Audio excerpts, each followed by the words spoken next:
Hello বন্ধুরা, আজ চলে এসেছি নতুন একটা ভিডিও নিয়ে। তো আজ তৈরি করব গাজরের হালুয়া। প্রথমেই গাজরের খোসাটা ছাড়িয়ে নিচ্ছি, তারপর জল দিয়ে ভালো করে পরিষ্কার করে নেব। এবার একটা গ্রেটারের সাহায্যে গাজরগুলো গ্রেট করে নিচ্ছি।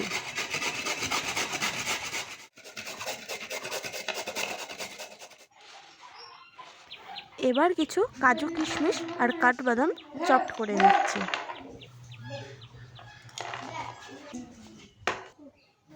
তারপর একটা কড়াইতে পরিমাণ মতো ঘি দিয়ে দিয়েছি।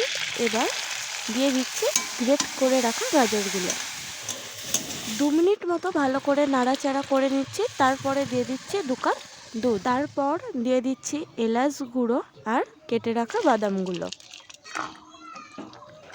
গাজরগুলো ভালোভাবে সিদ্ধ হয়ে এলে দিয়ে দিচ্ছি পরিমাণ মতো গুড় আর খোয়া ক্ষীর। এবার ভালো করে নাড়িয়ে চাড়িয়ে শুকিয়ে নিলে রেডি হয়ে যাবে গাজরের হালুয়া। বন্ধুরা, এই রেসিপিটা কেমন লাগলো অবশ্যই কমেন্ট করে জানাতে ভুলবে না। পরবর্তী রেসিপি কী দেখতে চাও অবশ্যই কমেন্টে জানাবে।